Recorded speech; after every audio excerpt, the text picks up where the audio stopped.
per hospital policy, please silence any alarms or personal devices while in the waiting room. Thank you for your cooperation.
I'm not sure I want this. Any of this. You need a new heart. But why me? We aren't really sure why. Genes, lifestyle, stress, a virus, or even a traumatic event. How do you know me so well? I didn't mean to be so personal. No, stay. Whose is it? Who? The heart. Where did it come from? These things are kept confidential. Have you asked the doctor? No, he's too preoccupied. Not much on bedside manner, is he? Please, I'm entitled to know something. I only know it's a girl. A young girl. A girl? That's all I know and all you need to know. A young girl? She says it's just a girl. Just a girl. She was so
And if she worked hard, her mother said her dreams would come true.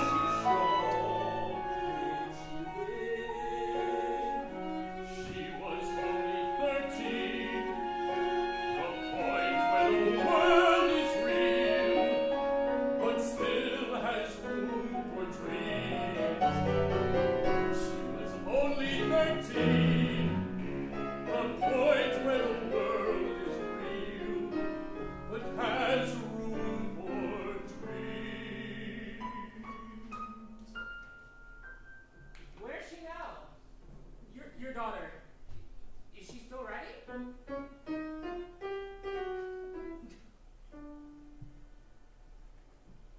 She left us long ago. A car accident 2 years ago. God knows I tried to stop. She had no chance, no second chance to live. Now a second chance for me. Maybe there is some purpose to this, but I can't see it. I can't see it.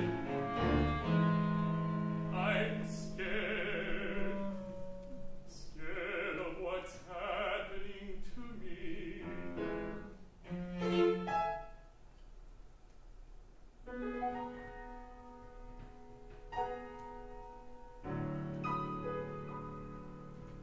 I'm scared of dying,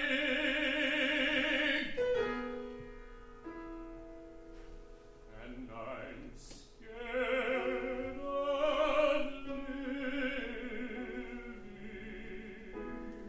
Maybe I should get a priest. No, it's all right. Thank you for listening. You may be the last person I talk to.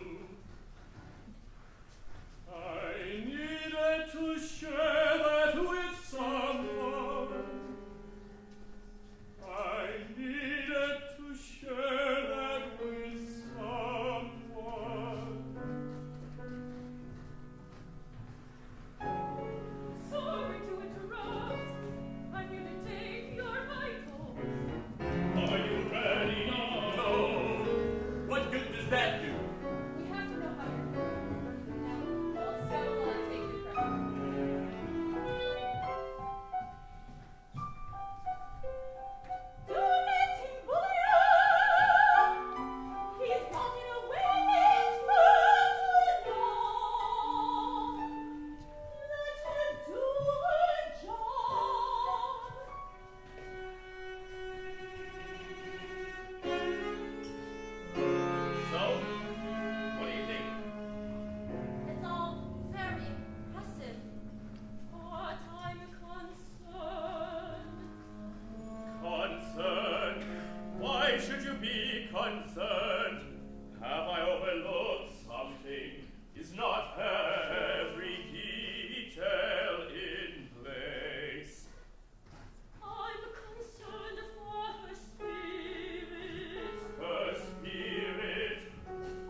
training. You have to assist. I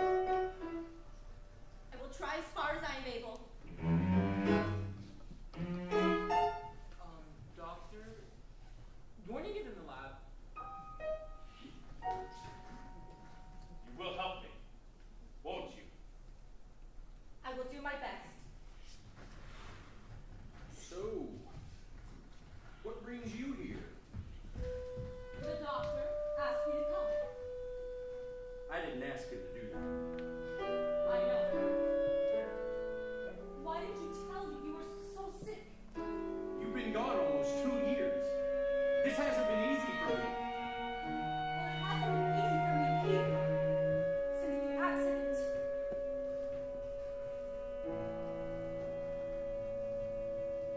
I'm sorry. Can we just visit? I'm not sure I'm supposed to go through with this. The doctor says you don't have a choice. That's not what I mean. Shouldn't a heart, a second chance, be given to someone who deserves it? This is not about what you deserve or don't deserve. This is about your life. These people are trying to say. But you're not listening. They're gonna put some world to life inside me.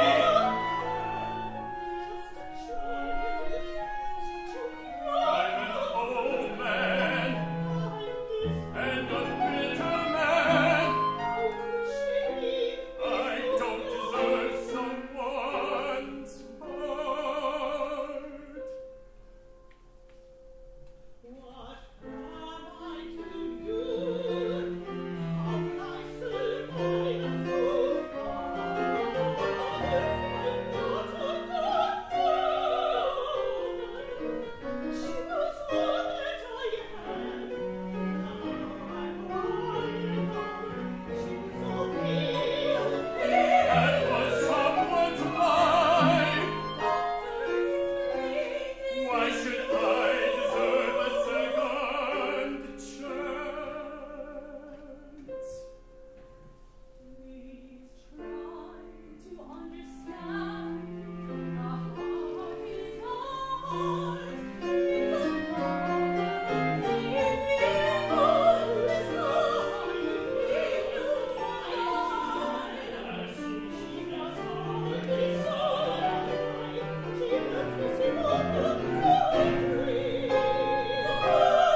since that day I have nothing left.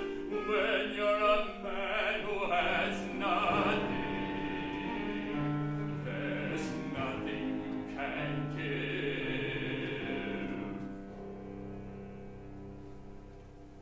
Why did I live?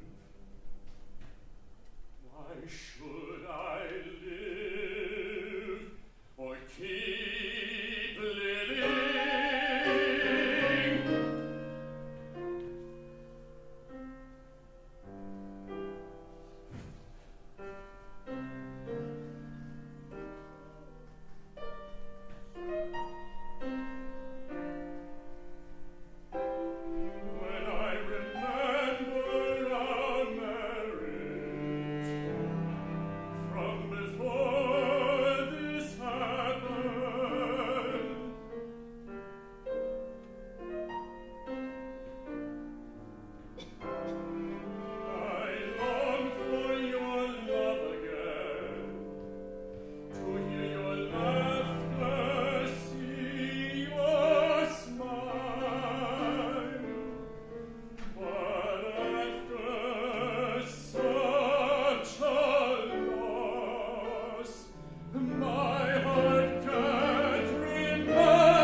greater meaning.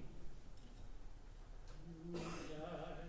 You can give life.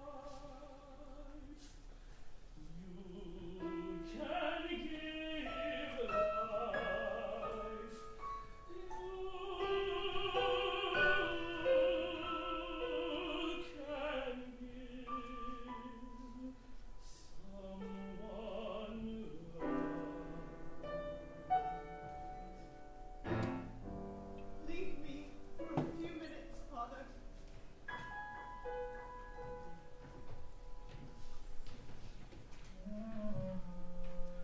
These Bibles don't look good. We need to put them under now.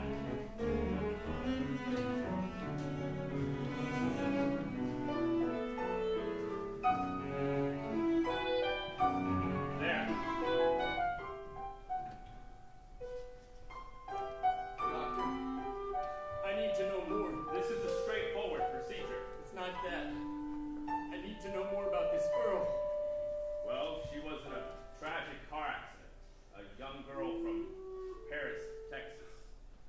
Her mother is here with the priest, and her heart should be ready for you soon. Doctor, not again. I can't be part of this again. Be scared. No, just let me join my daughter. Please. Not again. He's just delirious. Let's move on. Please.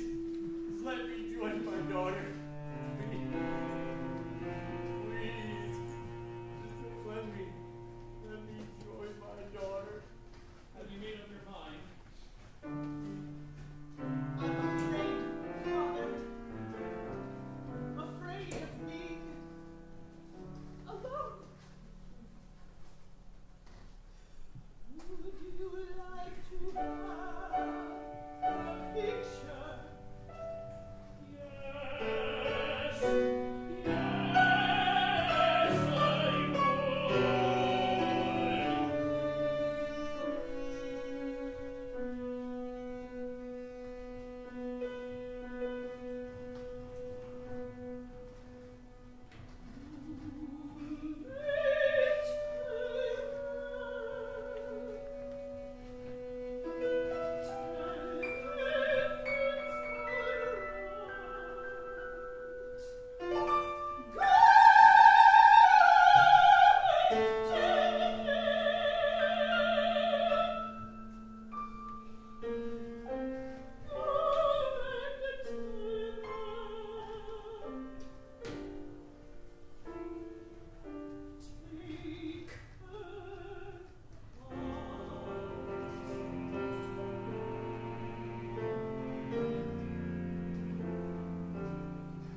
please.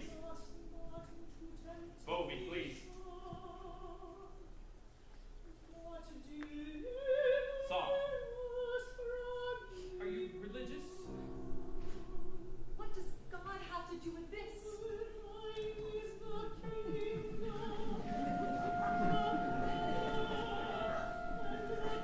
Chest retractor.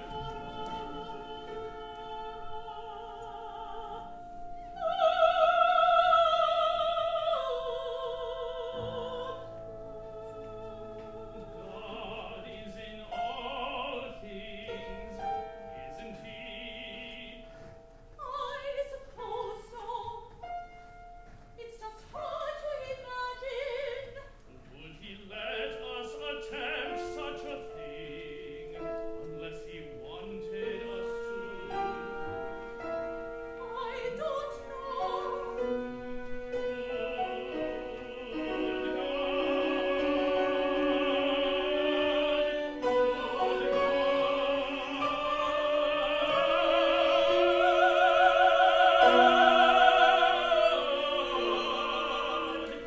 Let us attempt such a Doctor, thing. 3 minutes. It's time to make history. Does anyone have anything to say? Godspeed, Doctor. It's hard to imagine. Is someone's soul? Isn't anyone uncomfortable with that? Yes, thank you. The heart is on its way. Let's go, everyone. The clock is ticking. It's starting. It's coming. Open the pericardium, doctor. I don't know if I can look.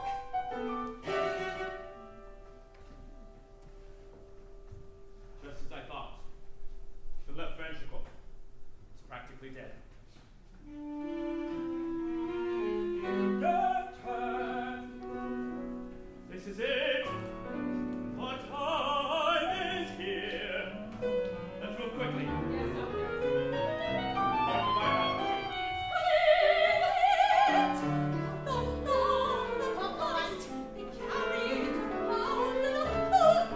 Pressure? It's just procedure. It just seems a little disrespectful.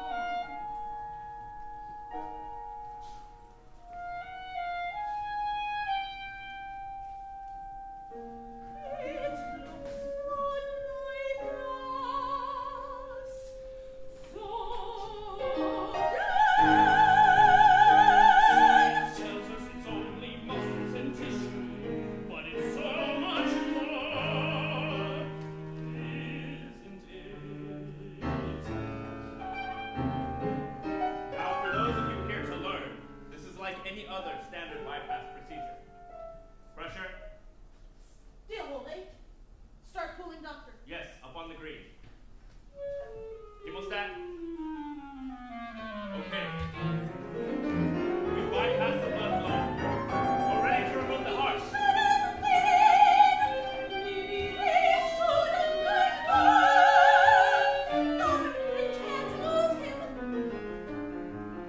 His destiny is in God's hands now.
important moment of our lives, in our patient's life.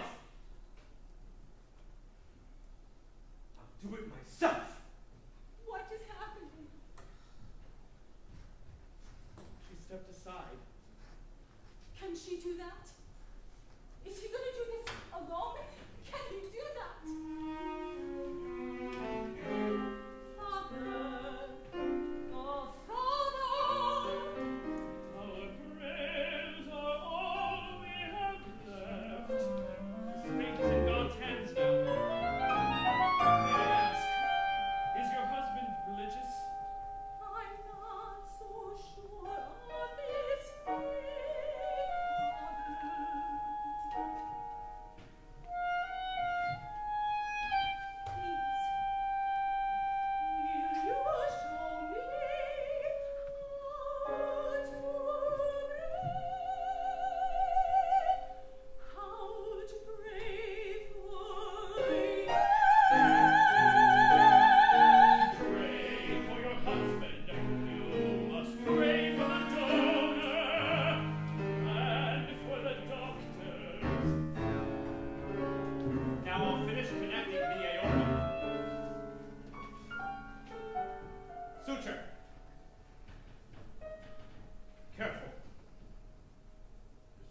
What's happening?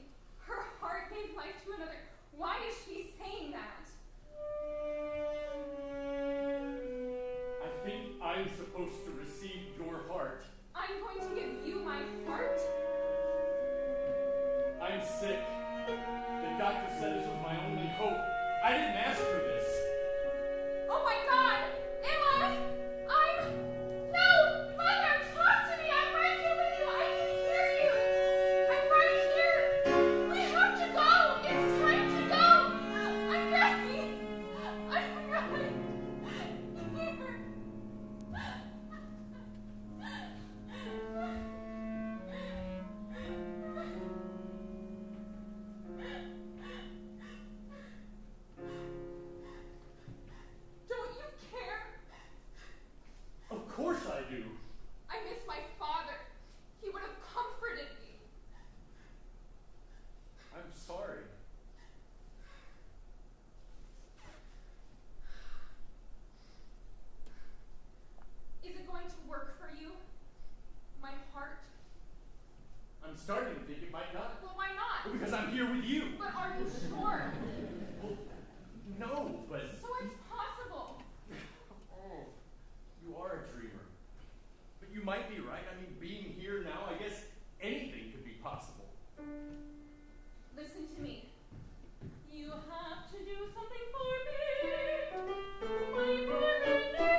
even know where to start. As much as I try to. Don't just try, do! Don't search for answers, you have to make them! You have to! Are you all right? This was supposed to be his salvation. It was supposed to be my miracle.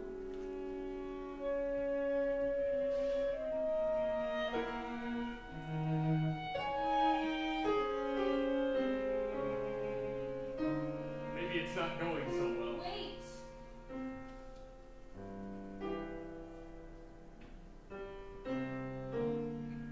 Do you know what a miracle is, Father? Tell me.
You really don't love much, do you?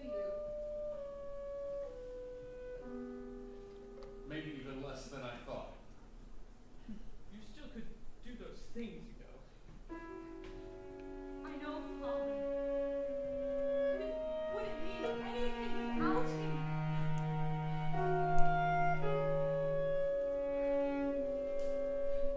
Father, tell me about the daughter. She was a child, a young girl. How old was she, Father? In her teens, I was told. Car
It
about the opera.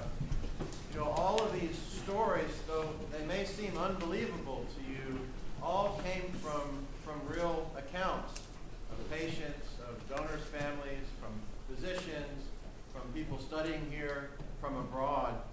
And when I recognized this incredible courageousness of the patients and the caregivers, and this extraordinary procedure that gives a second chance to so many, I recognize most people don't really know that this happens almost every day in a hospital.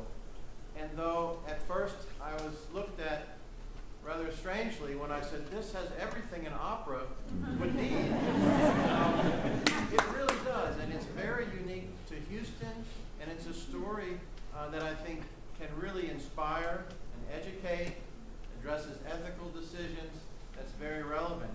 But I just had the story, and I want to say that this story only becomes an opera with a librettist. And I really want to thank Michael Rimson.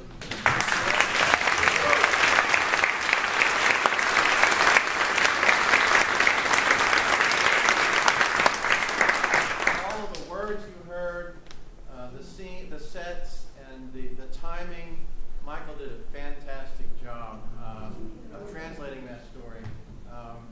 He's also a fantastic opera composer, so I thank him for taking that on. And I have to say, it's unusual to find an opera company that's this flexible, this innovative, forward-thinking, and would take something like this on. So I want to thank Kelly Estes and Lone Star Lyrics.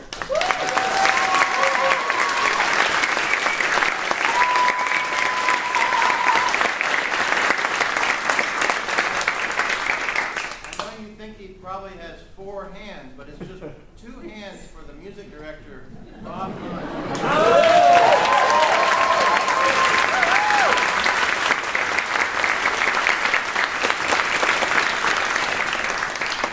I do work at the hospital, and I do know that there are some recipients here tonight, which is special for them. I look forward to them telling me what they thought of it. And if you're comfortable being recognized, we'd sure like to give you a hand if you might be willing to stand.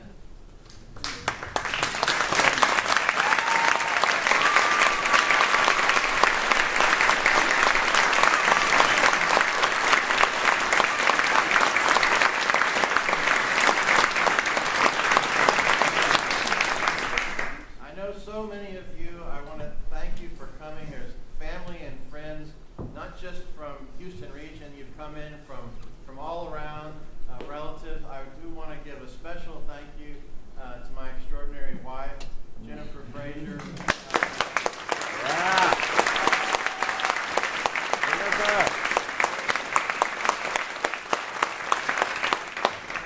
What's been a lot of work, and it's helping me manage that. And finally, the inspiration of the opera is from my days working in my father's lab, and whenever he would do a heart transplant, he would let me come to the observation room and watch this. And that's just when I just couldn't believe that they were even trying this thing and that it actually worked. And that many of the words here are from my father.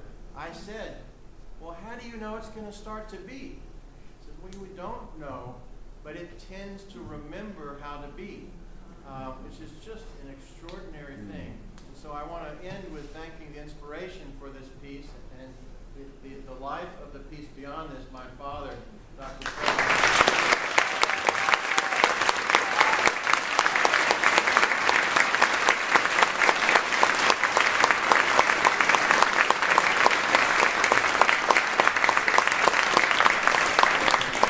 I'm kind of relieved. My part's done. We're going to give the cast a little time to change. Please enjoy refreshments, food and drink, and we'll start a panel discussion with the real counterparts of the characters here in the lobby, and hopefully you can stay and join us for that. Thank you very much.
It's.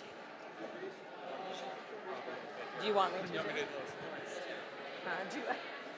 you, You probably should do a, ladies and gentlemen. Ladies and gentlemen, we want to thank you all for coming. Everyone who is standing and talking, a soprano has a microphone. We would love for you to join us. We're going to start the panel discussion, so if you wouldn't mind coming and sitting down, we're going to start that, or maybe we're not. I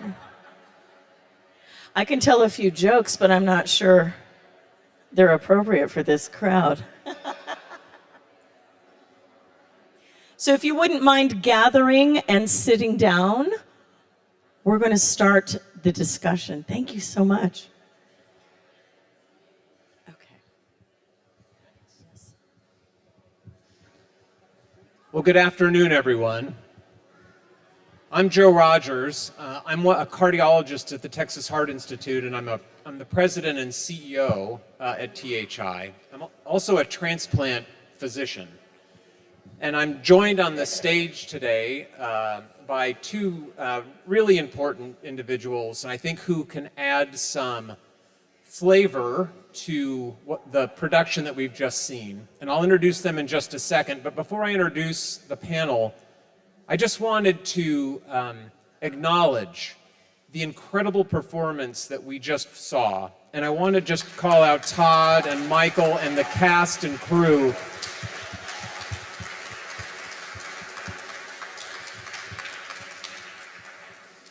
But I suspect, I'll introduce Dr. Frazier in a minute, but he's performed more heart transplants than any surgeon in the world. But I don't know that we've had that, I'm not sure it's that dramatic and intense. So it's probably a good thing, because just from the word go, it was just this sort of, it just took your breath away. It was really amazing.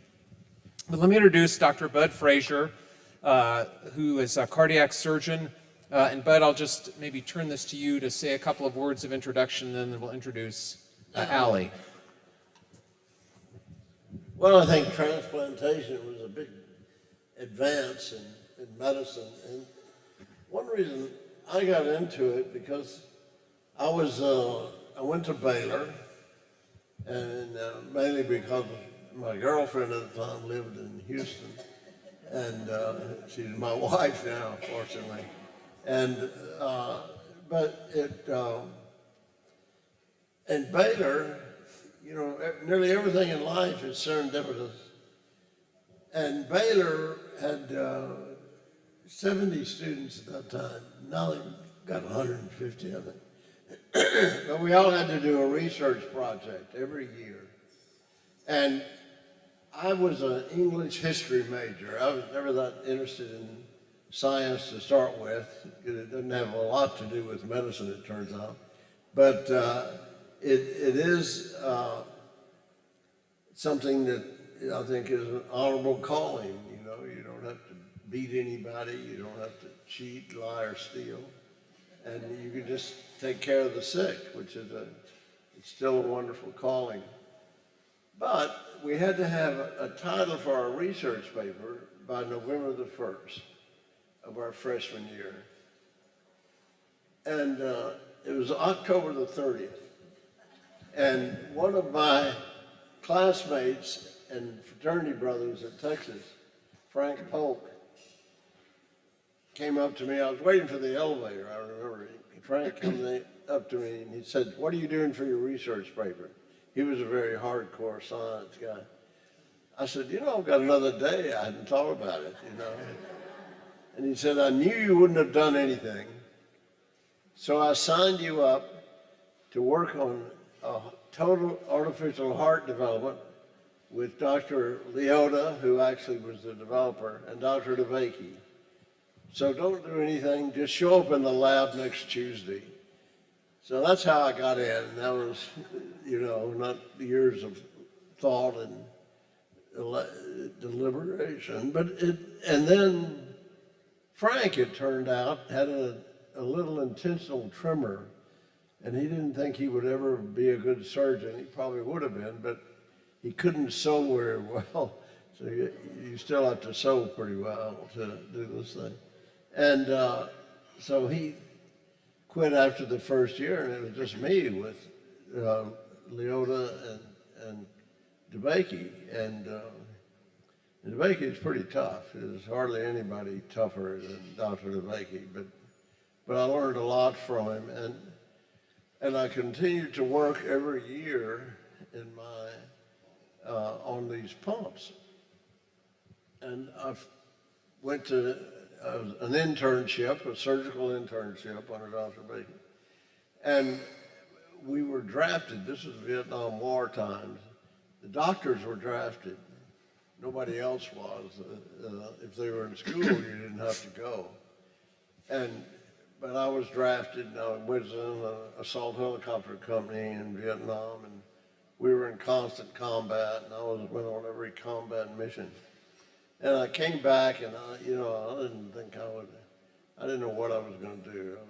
I thought about neurosurgery for a while, but then I decided I'd work on these pumps because I should try to do that because I knew they would work. Now, Dr. DeBakey thought by 1980 there'd be 100,000 Americans with artificial hearts. It turned out to be a little tougher than that. But we've developed a lot of pumps since then, and there have been over 100,000 with pumps that we developed in my lab. But thanks. I mean, you clearly changed the lives of so many people, including the woman who's sitting between the two of us. And I don't know how many people turned around when they said there are a few recipients in the crowd, and I don't know how many times you stood up. But Ellie, why don't you tell us a little bit about your story and why you're sitting up on this panel? All right, well, sorry for my voice. I was a freshman in college when I got sick, and according to my doctors, I had strep throat, which, being that I had viral cardiomyopathy, strep throat is a bacterial infection. And what happened was instead of attacking my throat, it started attacking my heart. And at the same time, a virus decided it was going to join in on the fight and mutate to where my body was attacking itself plus these two other entities. So my heart was getting eaten away by the virus and the bacteria. So I ended up having idiopathic cardiomyopathy, which, as Dr. Fraser says, idiopathic, you kind of think of like an idiot. It just doesn't know what to do. And I fully agree on that. And so I had started with Texas Children's doing the pediatrics, just trying to figure out what to do next, until they were like, you can either go to the adult side of cardiology or stay on the pediatrics. Well, I was 18, and I felt like by the time I turned 19, it was a little weird to be on the pediatric side. So I chose to go to Baylor, and Baylor, there I had two great doctors where I did medical therapy, to do that, to see if my heart would function better and stuff like that. And I probably did that for about 9 months until the medicine stopped working. And then I did a stress test and I did an echo. And right then and there, I was like, I know I failed that test. I could just feel, I told my mom, I was like, nothing came out of that but failure. And sure enough, my doctor was like, you know what? It's time that we get you invested in with the Texas Heart Institute, with the Heart and Lung Transplant Center. So that's where I met one of my doctors, Bobby Bogave, and we started more medication therapy, plus I had an external defibrillator in case I had sudden cardiac death, which is more capable of in the morning from laying flat in bed and then getting up and doing stuff your heart can't keep up with the blood flow. So sometimes cardiac patients can have sudden death. So I had that for about 8 months, and then things just kept getting worse. And eventually I ended up in the hospital where I met this wonderful man of my life. And I swear the first time I met you, he was very mumbly. Is that any different? No, actually it is. So he was a little bit mumbly, but then as soon as he kept coming into my room and I was asking him to explain things, it was like he was more talkative and more comfortable. And I don't know, but me and Dr. Frazier have such a unique relationship. And like I've told many, I see him as my grandfather, but I would never say it to his face. So I guess it's the first time you're hearing about it. But that's just how I see him, is that he is somebody so special to me and what he's learned. And I remember getting the LVAD, a left ventricular assist device. And the first thing that I asked him, I was like, well, what other sizes does it come in? And I remember him giggling, and he was like, it's only one size. And I was like, but wait, like, I'm tiny, and how is this gonna fit? And so at that point, it was kind of like a new reality that there's smaller people out there. It's not just your overweight men or your overweight women, mostly men, in the fact that that's what we mostly thought cardiac, problems started with. But it could be a 18-year-old female who was a pre-professional ballet dancer throughout her whole life, and then went to college and did rowing, and then all of a sudden it's like, I need therapy on my heart. I needed this LVAD to help me. And I had an LVAD for about 18 months, and then I got married with it, so I'm technically, my nickname, my trademark is the Bionic Bride. I was technically bionic. As the LVAD is, it's a continuous flow pump, so I would put it up to the microphone up to my chest, and you would just hear wah, wah, wah, wah, wah, wah, wah. And people thought that was amazing. And so I did that, and then I eventually went into my first transplant. And maybe you could tell the audience, how many transplants have you had? If any of you could guess, and if I have told you, don't raise your hand. But if you think I've had more than one, raise your hand. More than two? I've had a total of 3 heart transplants. And they all kind of happened in different ways. My first transplant, I ended up getting vasculopathy, which is coronary artery disease of a transplanted heart through grafting. And eventually my heart just stopped, fulfilling its duty. I ended up waiting 6 months after my first transplant. I waited 6 months for my second transplant, which that was the vasculopathy. But during my first transplant, the science and the doctors had figured out that there's a new antibody that I apparently had that I desperately needed in order to get a second heart. So I had to wait 6 months to find a potential donor,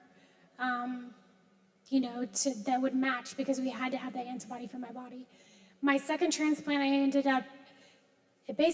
had it for, I want to say almost 8 years, which 5 to 10 years is pretty amazing for surviving that long. 10 years is like, holy cow, you beat the gold record.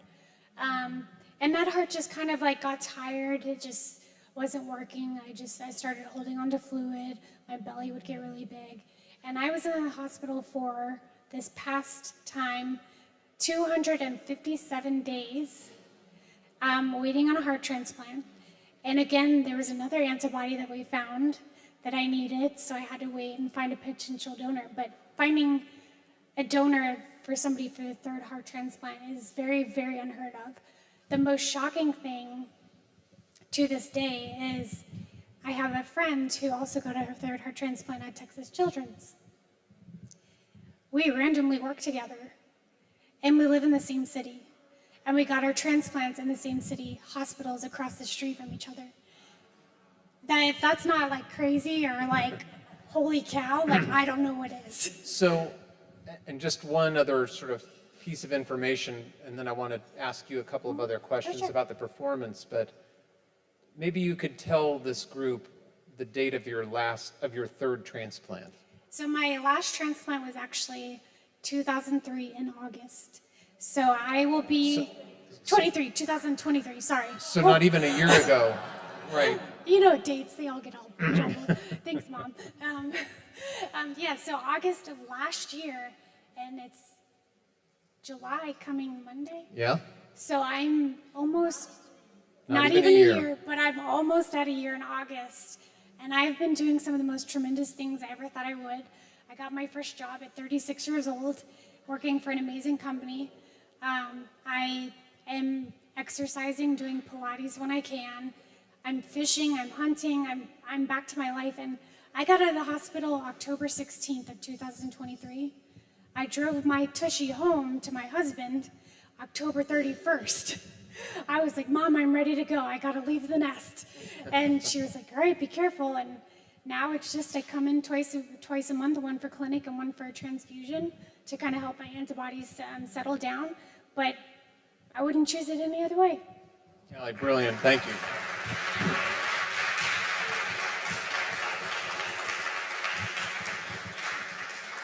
So I thought that John Arnold was really amazing today, who played the patient. And listening to him go through some of the sort of the challenges that a recipient might face, you know, and I know Dr. Frazier will sort of hear that, sort of this will resonate with him, but I mean, so many people, some of my patients have said, well, I don't understand why someone has to die for me to live. And I always would say, they're not dying to help you live, they were going to die. And the family was just so incredible in that moment of tragedy, which we saw with the mom this evening. But tell us a little bit about what you have gone through 3 times as you've thought about your donors and their families and that gift that they gave you. So the thing that I constantly think of is obviously why.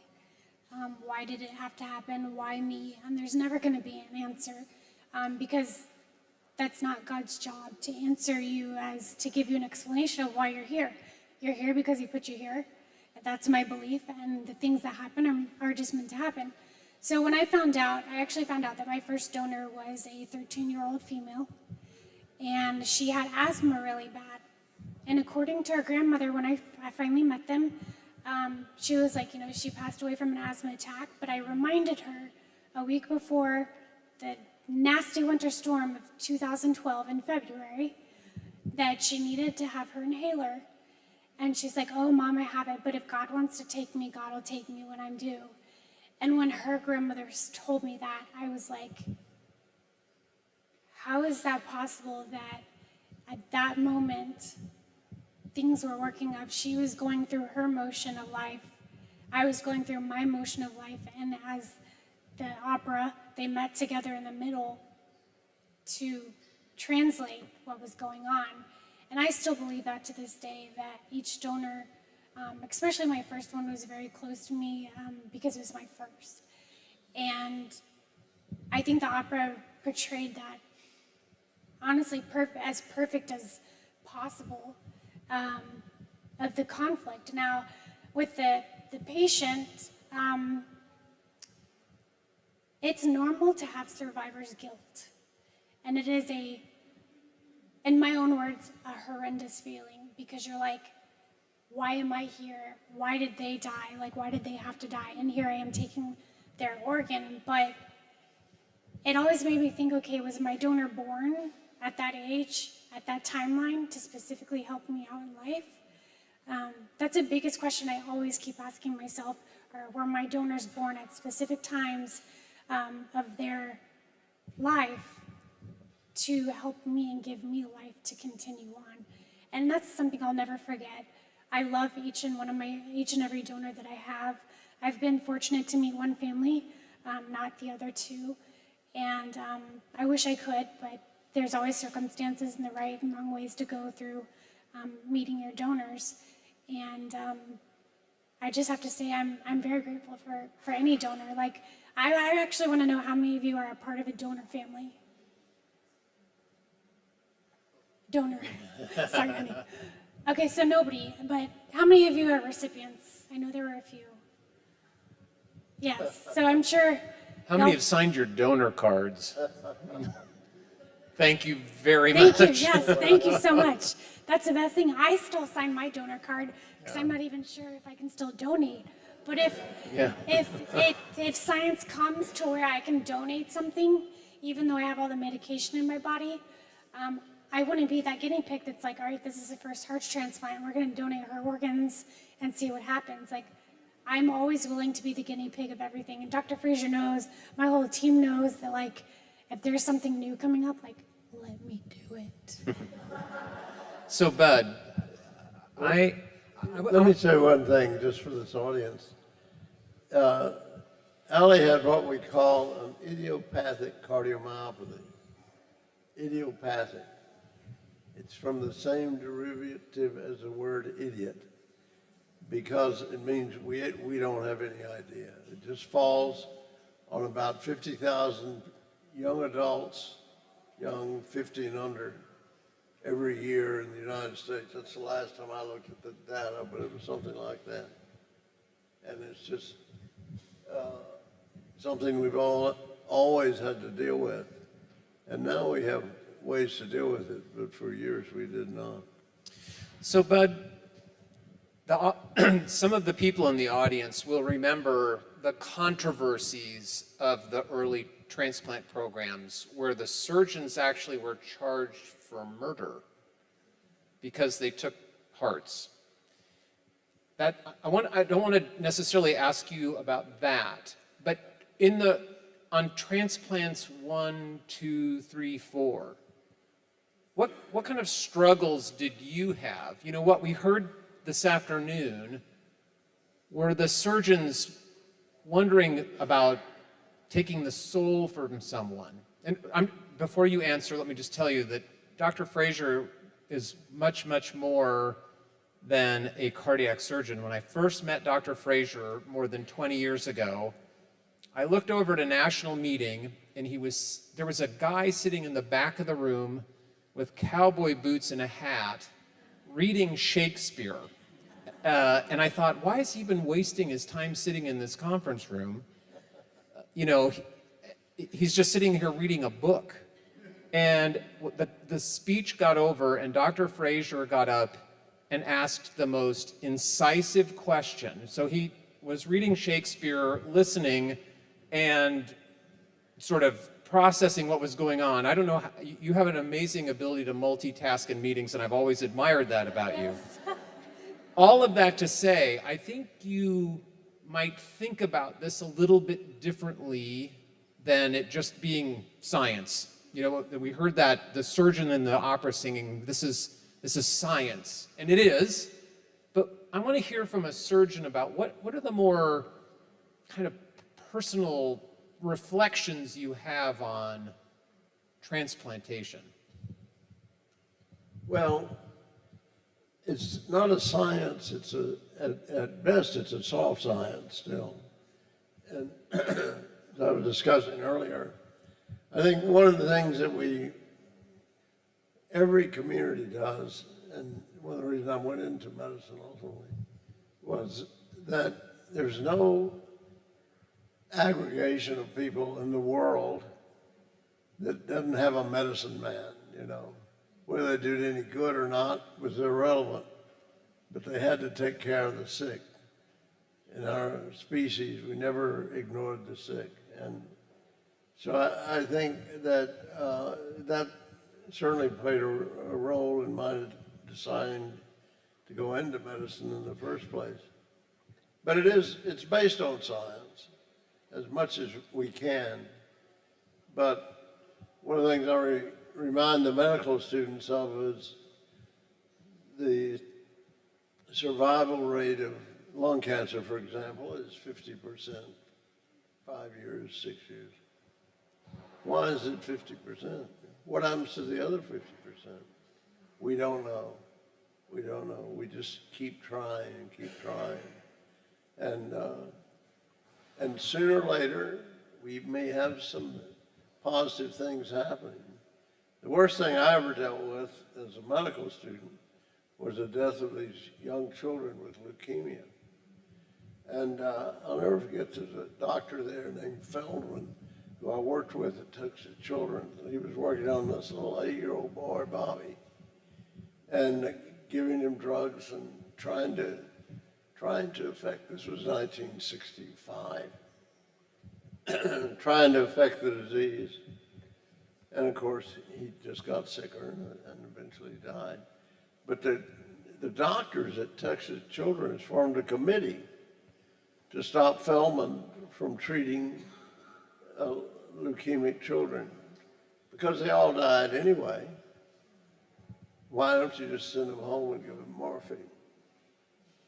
Well, in 10 years, because of people like that, they started getting complete remissions. And they continued to improve, so that now a child with lymphocytic leukemia has a 95% chance of living a full life. But it's because of the people like Feldman and people in every society that treat the sick. Maybe it doesn't work at first. Maybe you have troubles at first. But you don't quit, you know. You don't just say, well, let's let him go, you know. That's one of the fundamentals. So you kind of dodged my question. No, that's not what it is. So reflect back on those first few transplants and sort of what was your perspective on what you were doing and the fact that you were taking someone's diseased heart out and putting in a healthy heart? And I want you to answer that in the context of some of the inner conflict that we heard in the opera, especially from the medical resident who said, you know, in my culture, the soul lives in the heart. Now, I think we've proven that the soul actually lives in the pancreas. But well, I came back and stayed in medicine because I wanted to try to develop an artificial heart. Dr. Bakey said we'd have 100,000 by 1980. We didn't, but we have now. And part of the pathway was heart transplant. Heart transplant fell out of vogue in 1972. Dr. Cooley did the first one in America to live. And, but all the patients had basically expired by 1972. They had a few survivors. So we quit doing heart transplants except at Stanford. Dr. Shumway at Stanford kept it going. And since we have the former president of Tarleton here, Shumway, when he found out I was from Stephenville, Texas, he started singing the Tarleton fight song.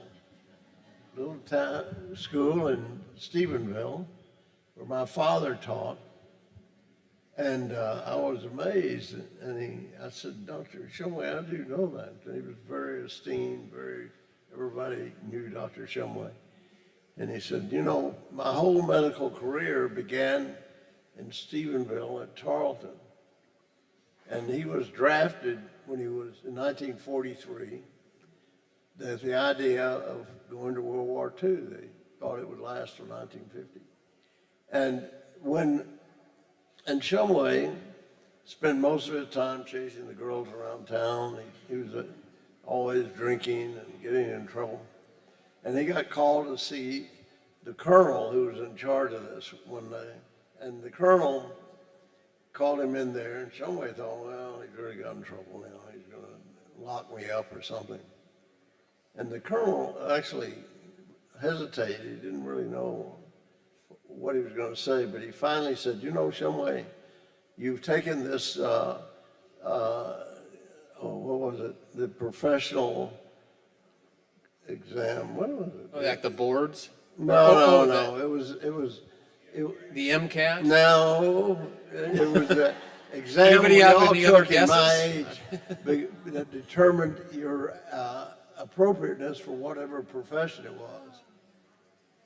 Aptitude test. Yeah. Well, anyway, everybody knows what it is, but I can't. And anyway, so the colonel said, Shumway, it shows here that you have an aptitude for medicine. Shumway never even thought about medicine. He was going to be a lawyer, if anything. His family were all lawyers. And he didn't even know what to say. And he was thinking about it, trying to think of it. And he said, I know some way. The colonel finally said, I know some way you want to get over there and fight those Nazis. But we're going to be still in a war in 1950, which they thought at that time. And the fact is we need doctors. And somebody just got a hold of himself and said, I always wanted to be a doctor. He never did. And again, it's chance in life. And they sent him to Vanderbilt, and he became a renowned surgeon. Be that as it may, when we started, I had some hope, and the main reason I wanted to start because I knew we ultimately had to have a mechanical heart to address these thousands of patients with heart failure. And and they had this new drug, cyclosporin, which was founded by chance by a guy in Switzerland, and it looked a lot better in the kidney transplants. And I wanted to do them, and I went in and talked to Dr. Cooley, my chief, at the time, and he said he'd done more heart transplants than anybody in the world, and they'd all died. He said, it's a waste of time. It's a waste of time. It's a waste of money. I was an academic professor, so that didn't affect me. But he said, you shouldn't do it. And I said, Dr. Cooley, I want to work on this because I think this new drug might help. And he turned out to be right. But I must say the first one I did was on July the 4th, 1982. And I'd never done a heart transplant. I'd never seen one.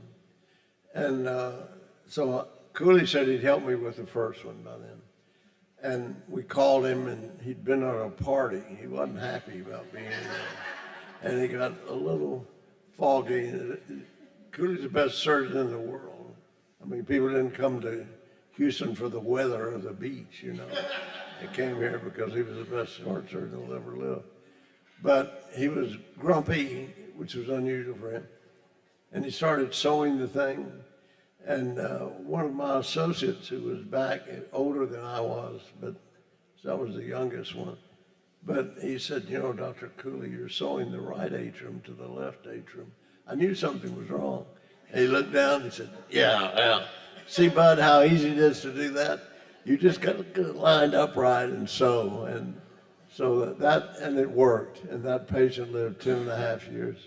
And our subsequent patients we were fortunate with the new drug. That's what you asked, isn't it? Yeah, kind of. But it wasn't without consternation, I must say, because you do, people come in with a severe disease, you can sort of deal with that as, that's just a problem. They should have taken better care of this. But this disease, just like congenital heart disease, falls from the sky. And I wanted to continue doing it. And the first 12 patients, we had all live, which was very unusual in those days.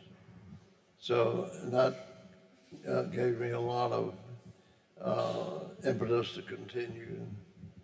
And I'd done more heart transplants than anybody in America by 1987. And Nova did a program called How Do You Thank Anyone for a Heart?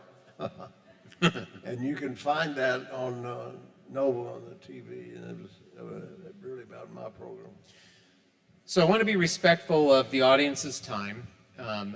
We said we'd go on for 20 or 30 minutes, which I think we have roughly. And I don't want to encroach on people's Saturday night. Again, I wanted to thank all of you for staying with us and listening to the panel discussion. I hope it sort of provided some real context for what you saw on the stage this afternoon. Thank you for coming. Thank you for staying with us. I'm told that the cast will be around if you want to interact with them, and the production crew, and I think that the three of us will be around. But thank you very much, and enjoy the rest of your evening. Have a safe trip home. Can I say one last thing? You want to say? I want to say one last thing, and I I want to see how many people noticed that the character that played the doctor, if anybody noticed he was wearing cowboy boots. Okay, so Dr. Frazier, if you can see his feet, he's wearing cowboy boots. I have never not seen this man in cowboy boots. And it's funny because when I see residents down the hallway, I don't even know who they are because I love playing jokes with them June and July when they come. I like to say, you know, I'm Allie Babineau, do you know who I am? Not really, but I like to mess with them, and they come in cowboy boots by like September. And I'm like, yep, he's a part of the Bud Fanatic right there, wearing cowboy boots. So I just wanted to say Brilliant. that I love that part, Todd, where he was wearing cowboy boots, because that is true of Dr. Frazier and Dr. Billy Cohn, who's not here tonight, but that they wear cowboy boots while they're doing doctor rounds. Thanks, everybody.